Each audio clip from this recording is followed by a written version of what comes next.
Hello दोस्तों, मैं दीपक दीपक global studies पे आपका स्वागत करता हूं। और आज हम लोग नंबर सिस्टम का संपूर्ण अध्ययन करेंगे और मैं आप लोगों के लिए बहुत ही बेस्ट कंटेंट लाया हूं। आप एक बार अवश्य देखिए। कोई सा भी एग्जाम दे रहे हैं, किसी भी एग्जाम बीपीएससी टीआरई हो या बिहार एसएससी हो या रेलवे हो या कोई सा भी एग्जाम अगर आप दे रहे हैं तो आपके लिए देखिए मैं लाया हूं एकदम जबरदस्त चीज। और आइए शुरू करते हैं हम लोग आज नंबर सिस्टम। ठीक है, सबसे पहले बात करते हैं कि नंबर सिस्टम का मतलब क्या होता है। संख्या पद्धति। तो इस दुनिया में बहुत तरीके के नंबर होते हैं, लेकिन सबसे पहले हम इस सभी को बारी बारी से बांटेंगे। ठीक है, जैसे देखिए नंबर नंबर सबसे पहले दो प्रकार के होते हैं। कौन कौन से होते हैं? एक होते हैं रियल नंबर, वास्तविक संख्या। एक क्या होता है? रियल नंबर, जिसको क्या कहते हैं? वास्तविक संख्या कहते हैं। और एक दूसरा क्या होता है? इमेजिनरी नंबर, जिसको एक दूसरा क्या है? काल्पनिक संख्या। ये क्या है? रियल नंबर, इमेजिनरी नंबर, वास्तविक संख्या और काल्पनिक संख्या। ठीक है, अब पहले हम लोग नंबर ट्री बनाते हैं। ठीक है, तो रियल नंबर, इमेजिनरी नंबर, वास्तविक संख्या, काल्पनिक संख्या। हम लोग बारी बारी से सभी नंबर पे चर्चा करेंगे। पहले ये देखते हैं कि नंबर ट्री में क्या सब आता है। अब रियल नंबर को दो भागों में बांटा गया है। देखिए, एक होता है परिमेय संख्या। परिमेय संख्या जिसको रेशनल नंबर कहते हैं, परिमेय संख्या। ठीक है, एक होता है परिमेय संख्या और दूसरा क्या होता है? अपरिमेय संख्या। दूसरा क्या होता है? अपरिमेय संख्या। अब परिमेय संख्या और अपरिमेय संख्या को भी हम बाद में चर्चा करेंगे। अब पहले ये जानिए कि परिमेय संख्या को भी दो भागों में बांटा गया है। एक होता है गैर पूर्णांक परिमेय संख्या और एक होता है पूर्णांक संख्या। ठीक है, एक क्या होता है? गैर पूर्णांक परिमेय संख्या और एक क्या होता है? पूर्णांक संख्या, इंटीजर जिसको कहते हैं, पूर्णांक संख्या। ठीक है, फिर देखिए, अब इसको छोड़ दीजिए। अब ये जो इंटीजर है, इंटीजर पूर्णांक संख्या है, इसको भी दो भागों में बांटा गया है। एक होता है निगेटिव, एक होता है होल नंबर। मतलब इंटीजर का जो रेंज होता है -इन्फिनिटी टू 0 प्लस इन्फिनिटी तक होता है। ठीक है, तो इसको भी दो भागों में बांटा गया है। समझे? अब आइए, अब इसके आगे फिर अगला पर। अब देखिए, अब हम लोग पढ़ते हैं संख्याओं का वर्गीकरण, क्लासिफिकेशन ऑफ नंबर। अब इसमें देखिए, रियल नंबर होता है, इमेजिनरी नंबर होता है। एक होता है रियल नंबर, दूसरा क्या होता है? Imaginary number. ठीक है, अब देखिए, ये तो पता है रियल नंबर किसे कहते हैं कि जिसे संख्या रेखा पर निरूपित किया जा सकता है, उसको रियल नंबर कहते हैं, मतलब वास्तविक संख्या कहते हैं। और इमेजिनरी नंबर जिसे संख्या रेखा पर निरूपित नहीं किया जा सकता है। ठीक है, एक अगर एक शब्द में कहा जाए, एक सेंटेंस में कहा जाए, तो वैसी संख्या जो रूट के अंदर में निगेटिव हो। जैसे देखिए, रूट -7, रूट के अंदर में -3, रूट के अंदर में -1, रूट के अंदर में -2, रूट के अंदर में अगर निगेटिव शब्द है, संख्या है, तो वो क्या कहलाएगा? वो इमेजिनरी संख्या कहलाएगा, काल्पनिक संख्या कहलाएगा। ठीक है, और जब ये जो है काल्पनिक संख्या, ये जो मैथ का स्टूडेंट होता है, वो क्लास 12th में, क्लास 11 12th में पढ़ता है कॉम्प्लेक्स नंबर, उसमें पढ़ाया जाता है कॉम्प्लेक्स नंबर में। कॉम्प्लेक्स नंबर z बराबर होता है x प्लस में आई वाई, जिसमें i का मान होता है √1। मतलब रूट के अंदर में -1 होता है जो i का मान होता है, और इसी i को कहते हैं आयोटा। आयोटा, ठीक है, इसी i को सूचित करते हैं। और i स्क्वायर का मान होता है -1। ये सब आप लोगों को पढ़ने का चीज़ नहीं है, ये सब जनरल क्वेश्चन में कभी पूछा भी नहीं गया है, ना कभी पूछता है, बस जानकारी के लिए बता दिया हूँ। अब आइए इसको फिर छोड़ देते हैं, हम लोग रियल इमेजिनरी नंबर नहीं पढ़ते हैं। जनरल कंपटीशन में कहीं पर भी इमेजिनरी नंबर को नहीं पढ़ाया जाता है, काल्पनिक संख्या को नहीं पढ़ाया जाता है। सीधे आते हैं फिर रियल नंबर पे, जिस संख्या को संख्या रेखा पर निरूपित किया जा सकता है। क्लास 9th में एक संख्या रेखा बना करके, जैसे यहाँ पे 0 लिखते हैं, इधर 1 2 3 4 5, इधर में -1 -2 -3 -4। अब इधर इसको सजाना होता है, जैसे अगर 1.5 है तो ये हो गया -1, ये हो गया -2, ये हो गया +1, ये हो गया +2। अगर आपको 1.5 सजाना है तो इसको मान लीजिए यहाँ पर होगा 1.5।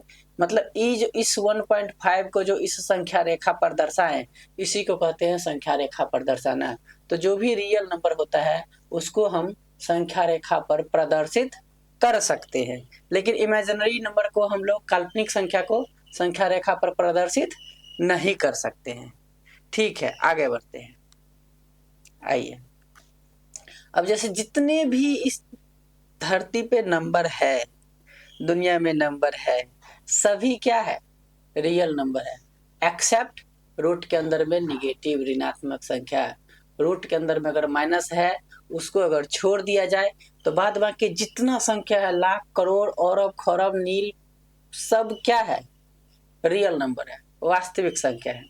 कुछ भी 1 2 माइनस पॉजिटिव, माइनस में बोलिए चाहे प्लस में बोलिए, चाहे बट्टा में बोलिए, फ्रैक्शन में बोलिए, परिमेय संख्या बोलिए, अपरिमेय संख्या, अपरिमेय संख्या बोलिए, सब रियल नंबर में आता है। पूर्णांक संख्या बोलिए, अभाज्य संख्या बोलिए, भाज्य संख्या बोलिए, पूर्ण संख्या बोलिए, सब किस में आता है? प्राकृतिक संख्या बोलिए, सब किस में आता है? इसी रियल नंबर में आता है। सब किस में आता है? इसी रियल नंबर में आता है। चलिए आगे बढ़ते हैं। क्लियर है? आपको हम फिर से एक बार और रिवीजन करवा देंगे, ठीक है? आइए फिर रियल नंबर पे फिर से आगे बढ़ते हैं। वास्तविक संख्या पे क्या है? अब वास्तविक संख्या को फिर 2 भागों में बांटे।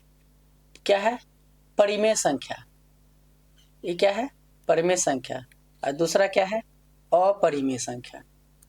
ठीक है, अब देखिए, परिमेय संख्या किसे कहते हैं? वैसी संख्या जिसे p/q के रूप में लिखा जा सकता है। वैसा संख्या जिसको हम लोग p/q के रूप में लिख सकते हैं। p/q छोड़िए, इतना समझिए कि जिसको बट्टा में लिख सकते हैं। अब मान लीजिए हम यहाँ से एक पेज लेते हैं, हम मान लीजिए हम लिख दिए 2, क्या ये p/q के फॉर्म में है? हम बोलेंगे हाँ है, इसको बट्टा में 1 लगा दिए। अब 1 तो किसी के भी बट्टा में लगा सकते हैं ना, तो ये क्या हो जाएगा? ये क्या हो जाएगा? रैशनल नंबर हो जाएगा। क्या हो जाएगा? परिमेय संख्या हो जाएगा। क्या हो जाएगा? परिमेय संख्या हो जाएगा। मतलब कुछ भी माइनस में कहिए चाहे प्लस में कहिए, कुछ भी, सीधे p/q का मतलब क्या? जहां पर q इक्वल नॉट 0, ठीक है? q 0 के बराबर नहीं, q 0 के बराबर हो जाएगा। तो आप लोगों को जानकारी होना चाहिए कि अगर 0 के बट्टा में कोई संख्या है, अगर कोई भी संख्या है तो क्या कहलाता है? 0। लेकिन अगर किसी संख्या के बट्टा में अगर 0 है तो क्या कहलाता है? इन्फिनिटी। ये बराबर 0 नहीं होता है, 0 नहीं होता है, ये गलत है, इन्फिनिटी होता है। अगर किसी संख्या के नीचे 0 लग जाए तो अगर देखिए, अगर यहाँ पे p/q में अगर यहाँ पे q का मान 0 आ जाए तब तो ये इन्फिनिटी हो जाएगा। तब तो ये p/q के रूप में थोड़ी होगा। नहीं, किसी भी संख्या के नीचे अगर 0 लग जाए तो वो इनफाइनाइट हो जाएगा। अब ये बताइए इनफाइनाइट कैसे हो जाता है? चलिए थोड़ा सा इस पर भी चर्चा कर लेते हैं कि अगर कोई संख्या के नीचे हम मान लीजिए यहाँ पर 5 ले लिए, बट्टा में 0 लिख दिए, तो इनफाइनाइट कैसे हो जाता है? ये इनफाइनाइट कैसे हो जाता है? हम लोग क्लास 11th में पढ़े थे कि मान लीजिए कि आप एक एक बहुत बड़ा सा अभी चावल का महीना है तो हम मान लेते हैं कि इसमें बहुत बड़ा सा एक चावल का ढेरी है। ये क्या है? चावल का ढेरी है। मान लीजिए कि ये क्या है? चावल है। ठीक है। अब बताइए, अगर इस पूरे चावल के ढेरी में से अगर हम एक चावल निकाल लें, इस एक चावल को क्या किए? निकाल दिए। क्या इस चावल के ढेरी पे कोई प्रभाव पड़ेगा? बहुत बड़ा सा अगर चावल का ढेरी है, इसमें से अगर हम सिर्फ एक चावल निकाले, एक, तो क्या इस चावल के ढेरी में कोई प्रभाव पड़ेगा? नहीं प्रभाव पड़ेगा। लेकिन अगर वही एक चावल से इसमें हम भागा लगाने के लिए आपको बोल दे, भागा लगाने के लिए, या बोल दे कि इसको गिनती करने के लिए, क्या आप गिन पाएंगे? बोलेंगे भाग कौन गिनेगा, इतना चावल अनंत है, पता नहीं चल रहा है कितना है, लाख है कि करोड़ है कि पता नहीं कितना, कई करोड़ है, मतलब अनगिनत। मतलब जीरो जो होता है पूरी तरह से बिल्कुल नगण्य नहीं होता है, नगण्य के बराबर माना जाता है। जीरो समझिए कि एक बहुत छोटा सा यूनिट होता है, बहुत छोटा सा, बहुत पॉइंट के पार्टिकल की तरह। अब इससे हम अगर किसी संख्या में भागा लगाएंगे, जैसे 5 में लगाए जीरो से, तो ये बहुत बार में कटेगा, इतना बार में कटेगा कि उसको हम क्या कर दिए? इनफाइनाइट मान लिए। मतलब 5 को अगर जीरो जीरो करके बांटा जाए, जैसे एक एक भाग में बांटेंगे तो 5 आदमी को दे देंगे। अगर 5 को एक एक देंगे, 5 को आपके पास कोई चॉकलेट है और अगर एक एक बांटेंगे तो एक एक आदमी 5 आदमी को बांट देंगे। लेकिन अगर आपको बोल दिया जाए कि इस 5 को चॉकलेट में से, इस 5 को चॉकलेट में से, ठीक है, बहुत सारे लोगों को देना है, तब आप कैसे देंगे? उसका एक एक कण बांटना है। उस चॉकलेट, इतना बड़ा मान लीजिए चॉकलेट है, अब उसका एक एक कण बांटना है, तो वही जीरो के बराबर हो जाता है। चलिए, ये थोड़ा सा अलग लेवल का कंसेप्ट था, लेकिन आप लोग जान लिए। तो आइए हम लोग थे यहाँ पे PYQ पे। तो रेशनल नंबर किसे कहते हैं? जिसे PYQ के रूप में लिखा जा सकता हो, जैसे 5/3, 13/1 भी कह सकते हैं, -8/7 भी कह सकते हैं, कुछ भी, या 0.55, मतलब दशमलव में हो, जीरो में हो, या बाटा में हो, बस रूट के अंदर में नहीं हो। अगर रूट के अंदर में कोई संख्या है तो उसको हम लोग कहते हैं इरेशनल नंबर, अपरिमेय संख्या कहते हैं। पढ़े है ना क्लास 10th में कि सिद्ध कीजिए कि √3 एक अपरिमेय संख्या है। तो यही क्यों सिद्ध करते थे कि √3 एक अपरिमेय संख्या है? यही क्यों सिद्ध करते थे? बोलते थे ना कि √3 एक अपरिमेय संख्या है, अपरिमेय संख्या है, सिद्ध कीजिए कि √3 एक अपरिमेय। तो हम लोग मानते थे कि माना √3 एक परिमेय संख्या है। ठीक है, हम लोग मानते थे कि √3 एक परिमेय संख्या है। फिर हम लोग जब कहते थे तो पता चलता कि नहीं, √3 एक परिमेय नहीं है, ये तो अपरिमेय है। क्या ये PYQ के रूप में इसको ना हम लिख सकते हैं? ठीक है, चलिए।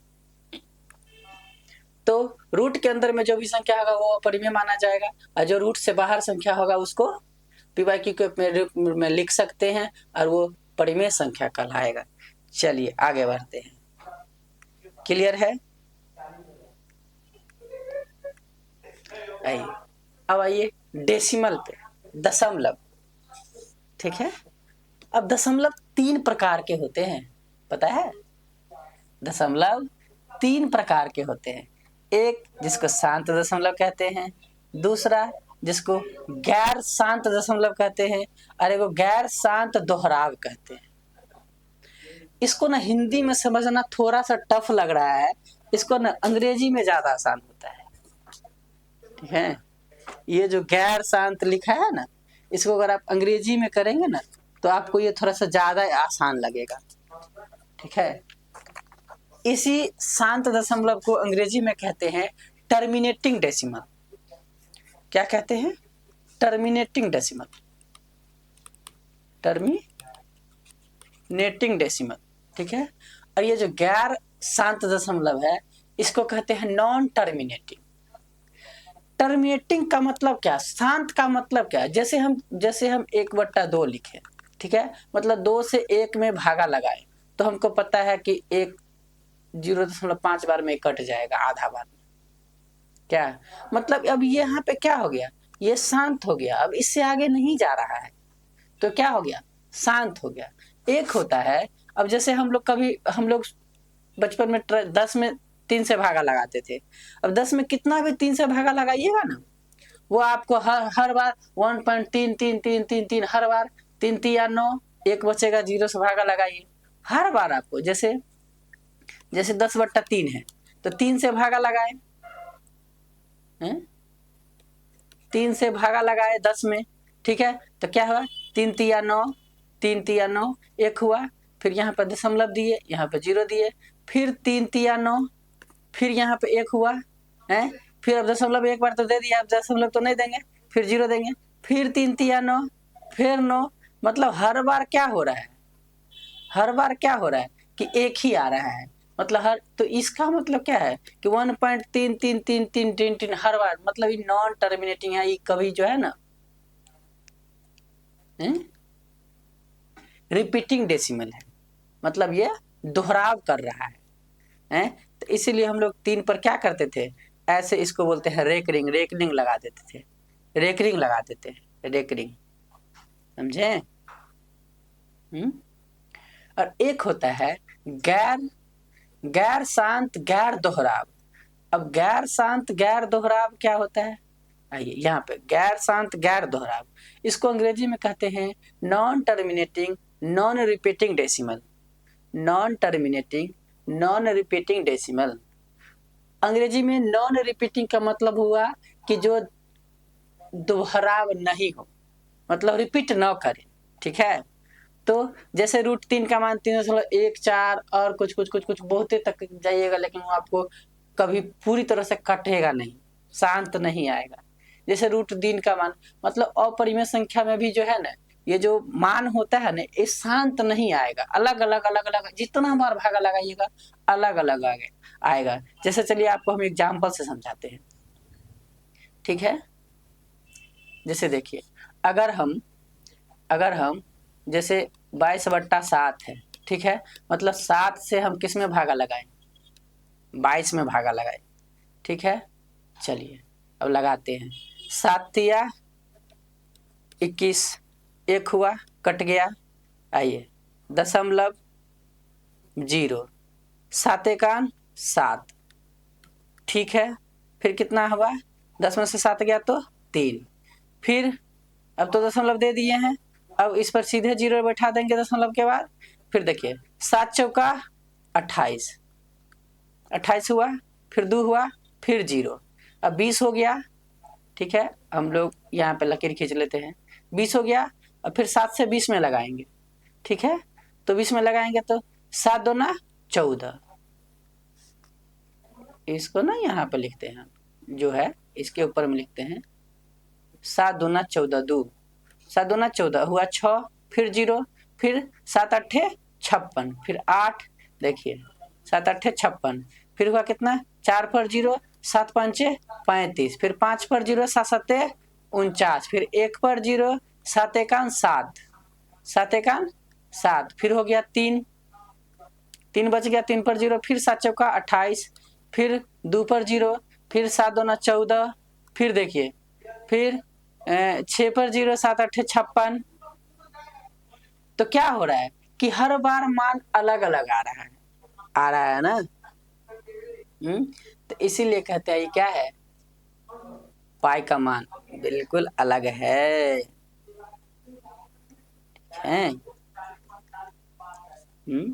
ये क्या है, अपरिमेय संख्या है। ये दोनों क्या था, अगर 0 अगर 3 पे पूरी तरह से कट जाए, ठीक है, तो इसको कहते हैं शांत। और जो गैर शांत होता है उस पर जो टर्मिनेटिंग लगा देते हैं तो वो परिमेय संख्या में ही आ जाता है, या जो दशमलव में होता है वो पूरा कट जाता है तो वो भी परिमेय संख्या में आ जाता है, क्योंकि उसको हम लोग क्या करते हैं, उसको हम लोग बदल देते हैं, दशमलव हटा के उसको हम लोग बदल लेते हैं संख्या में, बट्टा में, फ्रैक्शन में, लेकिन हम इन लोग इसको कभी नहीं बदल सकते हैं बट्टा में, फ्रैक्शन में, इसीलिए ये क्या है, अपरिमेय संख्या है। आइए आगे बढ़ते हैं, ठीक है। अब इंटीजर, पूर्णांक संख्या, तो बताइए पूर्णांक संख्या क्या होता है। तो सभी पूर्णांक परिमेय संख्या होता है। अब जैसे ही आपको बोल दिए कि सभी पूर्णांक परिमेय संख्या होता है, इसका मतलब क्या, अगर सभी पूर्णांक परिमेय संख्या होता है तो जो भी संख्या लीजिए आप, ठीक है, आप लीजिए 2 लीजिए, चाहे 2/5 ले लीजिए, ठीक है। जैसे देखिए 2 क्या है, इतना याद रखिए, उतना ओल झोल नहीं करना है, सीधे -∞ dot dot dot -5 -4 dot dot dot -1 0, फिर +1 +2 डॉट डॉट डॉट प्लस में 10 मान लीजिए, फिर dot dot dot plus infinity, ये सभी इंटीजर कहलाते हैं। मतलब -∞ टू +∞, -∞ टू +∞ क्या कहलाता है, पूर्णांक संख्या कहलाता है। क्या कहलाता है, पूर्णांक संख्या कहलाता है, समझे। अब देखिए 0 को अगर हटा दिया जाए, अगर 1 2 से 3 से लेके +∞ तक चला जाइएगा, इसी को कहते हैं प्राकृतिक संख्या, नेचुरल नंबर, प्राकृतिक संख्या, गिनती की संख्या। अगर इसी में ये हो गया प्राकृतिक संख्या, अगर 0 के साथ ले, 0 1 2 3 डॉट डॉट डॉट डॉट +∞, इसको कहते हैं पूर्ण संख्या। इसको क्या कहते हैं, पूर्ण संख्या, होल नंबर, होल नंबर। आइए, तो PYQ के रूप में जहां पर Q क्या हो, 1 हो, मतलब सभी पूर्णांक क्या है, परिमेय संख्या है, लेकिन जहां पर Q क्या हो, 1 हो। अब Q 1 का मतलब क्या हुआ, जैसे हम लिए 2 है, PYQ के मतलब क्या है, 2/1, तो 1 तो हट ही जाएगा ना, तो बच गया ये 2 ही है। हम इसको PYQ के रूप में भी लिख दिए, लेकिन ये तो 1 तो हटा दिए हैं, तो हो गया क्या, 2 ही। तो ये सभी क्या है, इंटीजर है। अब माइनस में लीजिए चाहे प्लस में लीजिए, क्या फर्क पड़ता है। अब इसमें सभी में अगर हम बट्टा में 1 लगा भी देते हैं, सबके बट्टा में 1, तो उससे क्या फर्क पड़ेगा, फिर 1 तो हट ही जाएगा है, 1 तो हट ही जाएगा। तो ये सभी क्या है, पूर्णांक संख्या है। और पूर्णांक में 3 तरह का संख्या होता है। एक तो होता है इंटीजर, जिसको सभी पूरा को बोलते हैं, -∞ टू +∞ तक को क्या बोलते हैं, पूर्णांक संख्या बोलते हैं। और अगर हम 0 से शुरुआत करें तो उसको पूर्ण संख्या कहते हैं। अगर हम 1 से शुरुआत करें तो उसको हम प्राकृतिक संख्या कहते हैं। और अगर हम 1 से शुरुआत करें तो उसको क्या कहते हैं, प्राकृतिक संख्या कहते हैं। जैसे देखिए इंटीजर में एक होता है ऋणात्मक भाग होता है, एक धनात्मक भाग होता है, एक 0 होता है। 3 तरह का भाग होता है ना पूरे इंटीजर में। पूरे पूर्णांक संख्या में 3 तरह का भाग होता है, एक हुआ ऋणात्मक, एक हुआ धनात्मक, एक हुआ 0। तो इस धनात्मक वाले पार्ट को क्या कहते हैं, नेचुरल नंबर। धनात्मक वाले पार्ट को क्या कहते हैं, नेचुरल नंबर कहते हैं, प्राकृतिक संख्या कहते हैं। 0 क्या है, 0 न ही धनात्मक है और 0 न ही ऋणात्मक है। 0 क्या है, उदासीन है, कुछ भी नहीं है, ठीक है। चलिए आगे बढ़ा जाए। अब आइए देखिए, यहाँ पे लिख भी दिए हैं कि इंटीजर पूर्णांक संख्या है।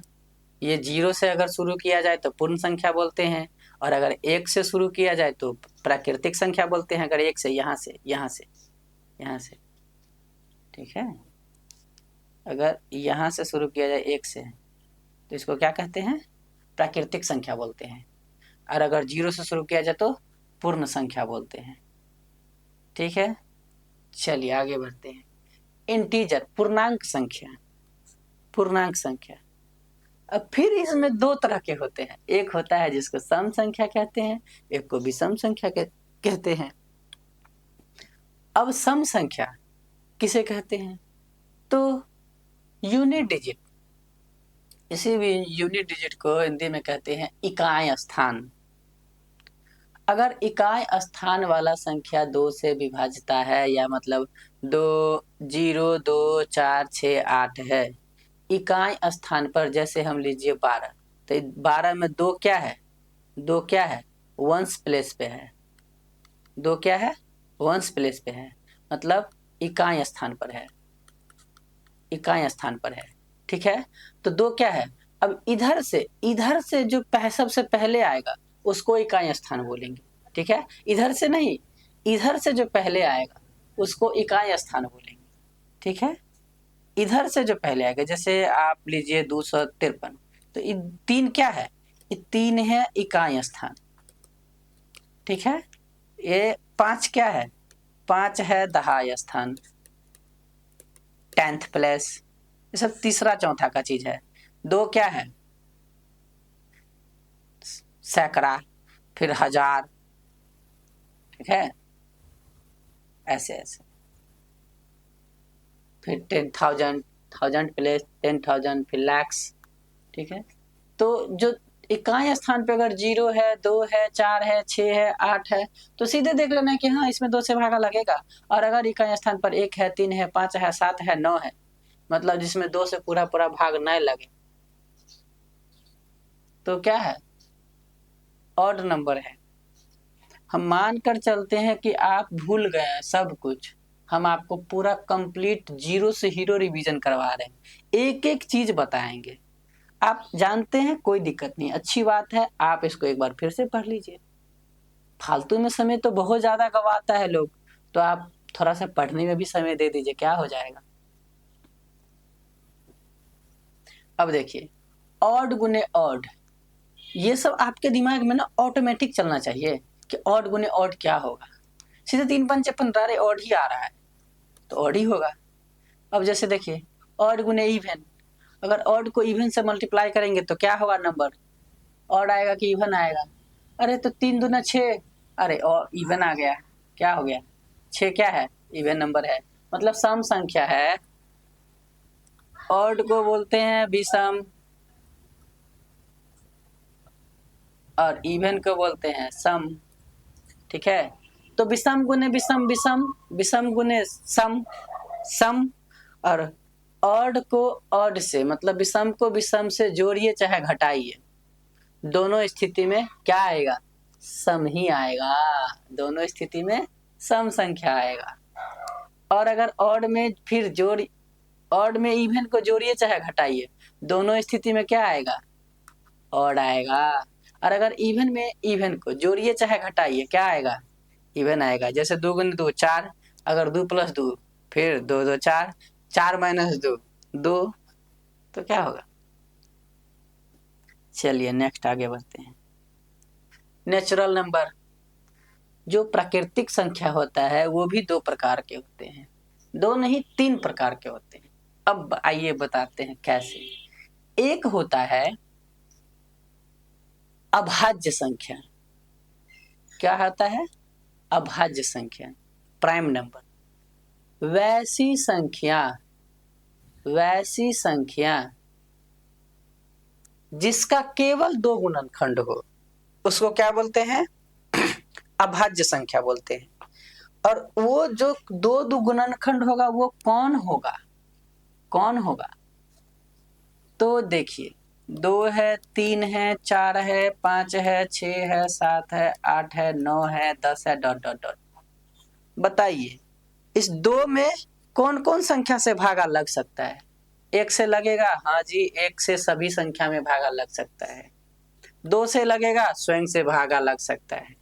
चलिए 3 में किससे भागा लगेगा, 1 से लगेगा, 2 से लगेगा। 4 में कौन कौन से लग सकता है, तो 4 में 1 से भी लग सकता है, रुकिए थोड़ा सा बड़ा लिखा जाए ना, ऐसे लिखते हैं। 4 में 1 से भी लग सकता है, 4 में 2 से भी लग सकता है, 4 में 4 से भी लग सकता है। अरे जी इसमें तो 3 आ गया गुणनखंड। अगर 3 गुणनखंड आ गया ना, तो ये क्या है, ये अभाज्य संख्या नहीं होगा, क्योंकि अगर आपको अभाज्य संख्या चाहिए तो उसके पास दो ही फैक्टर होना चाहिए, एक और दूसरा कौन, वह संख्या स्वयं,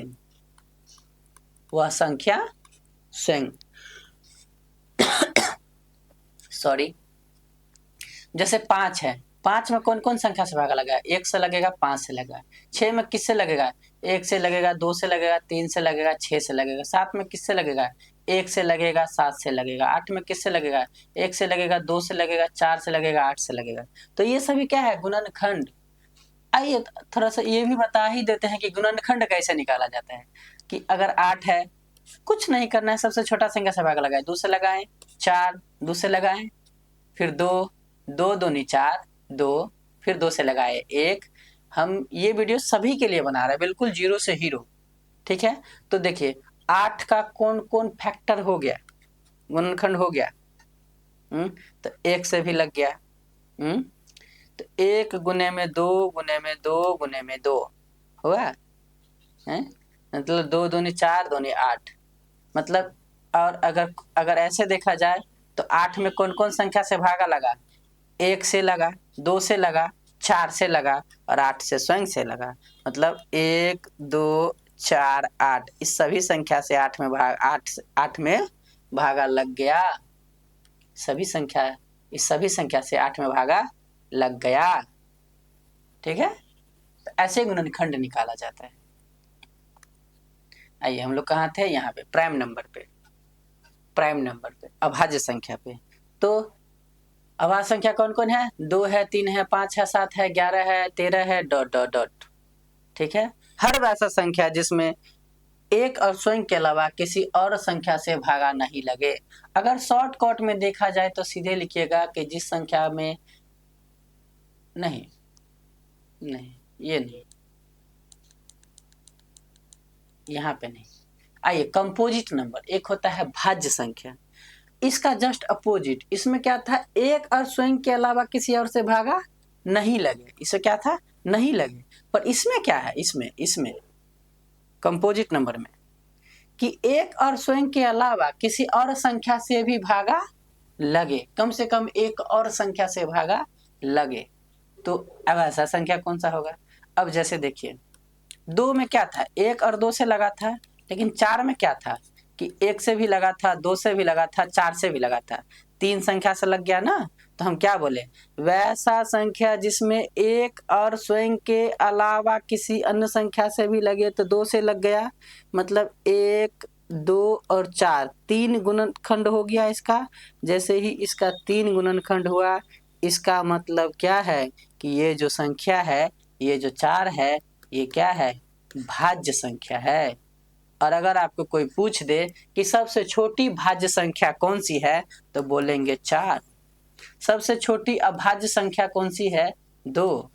सबसे छोटी अभाज्य संख्या कौन सा है, 2। सबसे छोटी भाज्य संख्या कौन सा है, सबसे छोटी भाज्य संख्या कौन सी है, तो बोलेंगे 4, ठीक है। और अगर क्वेश्चन पूछ दे कि सबसे छोटी विषम भाज्य संख्या कौन सी है, विषम भाज्य संख्या कौन सी है सबसे छोटी, तो बोलेंगे 9, ठीक है। आइए हो गया। अब आइए नेक्स्ट आगे बढ़ते हैं। भाज्य संख्या के बारे में थोड़ा एक स्टेप और आगे जानते हैं। कभी कभी ना डायरेक्ट एग्जाम में क्वेश्चन आ जाता है कि बताइए 1 से लेकर 50 तक में कितनी भाज्य संख्याएं हैं, तो कितना बोलेंगे, 15।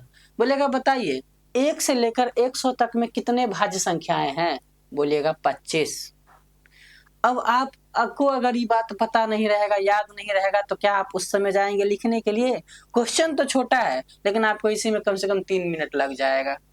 जोड़ते रहिए, 2, 3, 5, 7, 11, 17, 19, 23, 29, 31, 37, 41, 43, 47, 53, 59, 61, 67, 71, 73, 79, 83, 89, 97।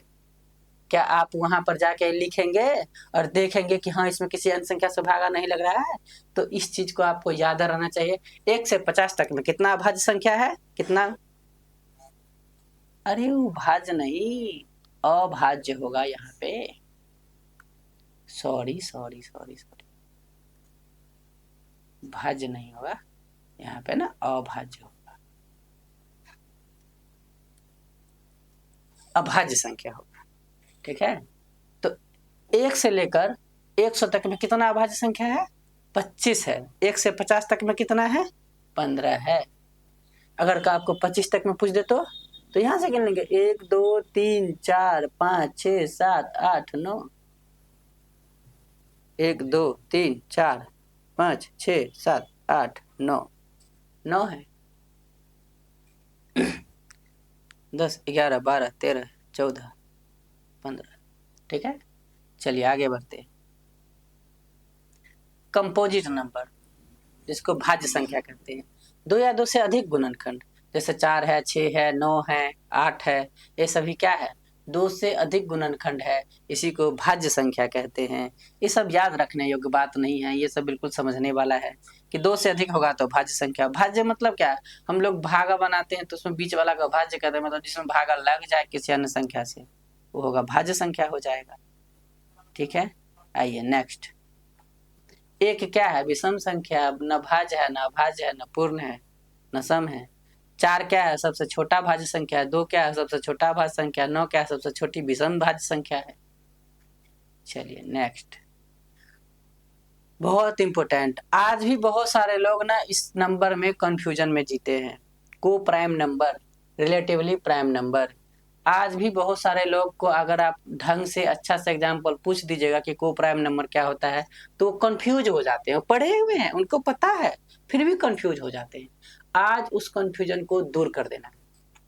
तो 2 संख्याओं का HCF अगर 1 हो और कुछ भी उभयनिष्ठ गुणनखंड नहीं हो 1 के अलावा, तो उसको क्या कहते हैं?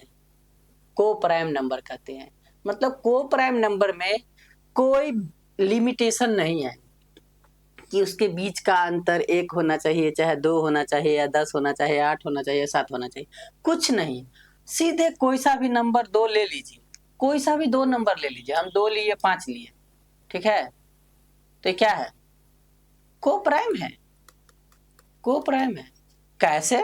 क्योंकि इस दोनों में 1 के अलावा कोई भी उभयनिष्ठ गुणनखंड नहीं है। उभयनिष्ठ गुणनखंड नहीं है, इसलिए क्या है? को प्राइम नंबर। हम लीजिए कितना? 3 और 7 ले लिए, को प्राइम है।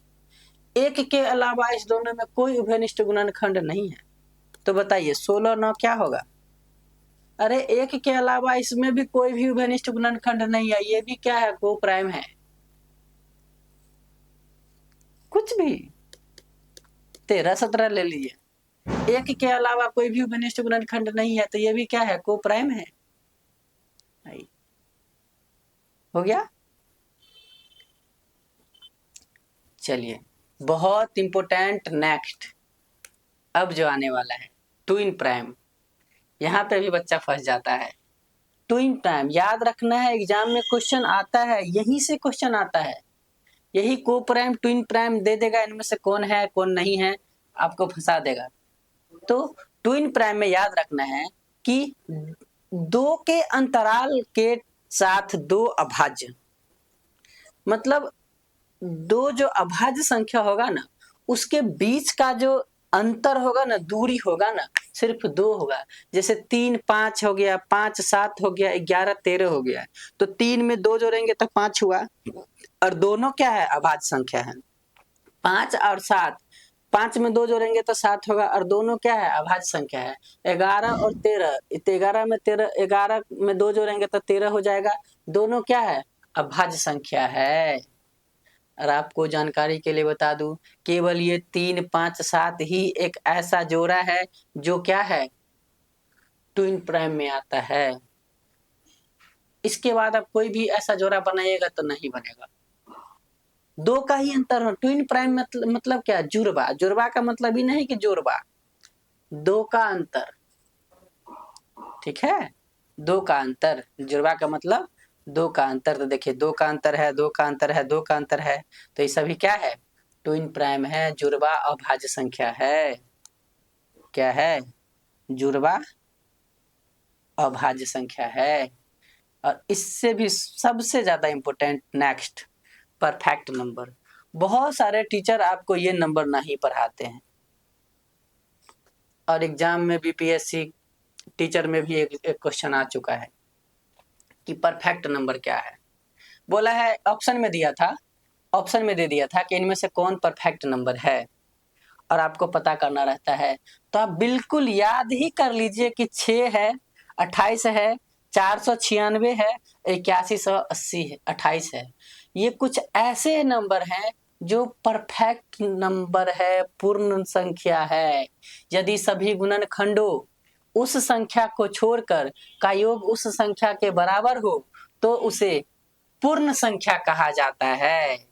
आइए एग्जाम्पल से समझते हैं, ऐसे थोड़ी आप समझिएगा, ऐसे समझिए।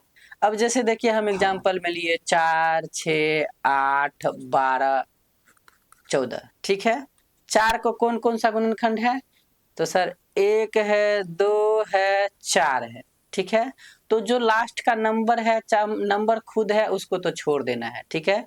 तो 1 और 2 को जोड़कर कितना हुआ? 3। क्या 4 के बराबर हुआ? नहीं हुआ। मतलब 4 क्या है? 4 परफेक्ट नंबर नहीं है। 6 1 है, 1 है, 2 है, 3 है, 6 तो नहीं लेना है। इस सभी को जोड़कर 6 आ रहा है। हाँ जी 6 आ रहा है। अगर 6 आ गया ना, इसका मतलब ये क्या है? परफेक्ट नंबर है, पूर्ण संख्या है, पूर्ण संख्या है, परफेक्ट नंबर है, पूर्ण संख्या है, ठीक है, पूर्ण संख्या है। अब 8 में कौन कौन से लगेगा? 1 से लगेगा, 2 से लगेगा, 4 से लगेगा, 8 से लगेगा। तो देखिए 4, 2, 6, 1, 7, कितना हुआ? 7 ही हुआ, 8 हुआ। मतलब ये 8 क्या है? पूर्ण संख्या नहीं है। आइए 12 में किससे लगेगा? 1 प्लस में 2 प्लस में 3 प्लस में 4 प्लस में 6, 6 के बाद लगेगा? नहीं लगेगा। तो 2 1 3 3 6 4 10, 10 6 16 हो गया। क्या 12 के बराबर हुआ? नहीं हुआ। तो ये भी क्या है? पूर्ण संख्या नहीं है, परफेक्ट नंबर नहीं है। 14 1 है, 2 है, 2 के बाद 14 में किससे लगेगा? 7 से लगेगा। 7 के बाद किससे लगेगा? सीधे 14 से लगेगा। तो 14 तो लेना नहीं है। तो 7 2 9 1 10 नहीं हुआ, ये भी नहीं है। आइए 28 भी देख ही लेते हैं, जब एग्जाम्पल में लिए हैं तो 1 से लगेगा, 2 से लगेगा, 3 नमा 27, 4 सत्ते 28, 5 से नहीं लगेगा, 6 से लगेगा, नहीं लगेगा, 7 से लगेगा, 7 चौका 28, 7 के बाद 14 से लगेगा, उसके बाद 28 से लगेगा। 28 को लेना नहीं है, इतना को जोड़िए। तो 7 तिया 21, 14 7 21, 21 1 22, 2 24 और 4 28, जोड़ करके कितना हो गया? 28 हो गया। मतलब 28 बराबर 28 हो गया। मतलब 28 क्या है? पूर्ण संख्या है। ये क्लास 6 में है पूर्ण संख्या, और बहुत सारे लोगों को अभी नहीं पता होता है। तो आज आप जान लिए। और हम लोग नंबर सिस्टम में जितने भी थ्योरी था, जो नंबर के विषय में जानकारी था, लगभग पूरा कर लिए। अब हम लोग नेक्स्ट क्लास में रिमाइंडर थ्योरम या इससे आगे का थ्योरी पढ़ेंगे। नंबर सिस्टम का 1 बाय 1 सारा थ्योरी पढ़ लेंगे, और उसके बाद हम लोग कम से कम 1 या 2 क्वेश्चन करेंगे। क्या होगा? नंबर सिस्टम पूरी तरह से ध्वस्त हो जाएगा, खत्म हो जाएगा। ठीक है, चलिए, थैंक यू फॉर वॉचिंग, धन्यवाद। आप हमसे टेलीग्राम पे भी जुड़ सकते हैं, आप हमारे व्हाट्सएप पे भी जुड़ सकते हैं, आप हमारे बायो में जाएंगे यूट्यूब के, तो वहां पे भी आपको टेलीग्राम का मेरा लिंक मिल जाएगा, आप वहां से भी जुड़ सकते हैं। कहीं से भी आप हमसे जुड़िए और जुड़े रहिए। अगर आप भी सफल होना चाहते हैं तो जुड़े रहिए। धन्यवाद।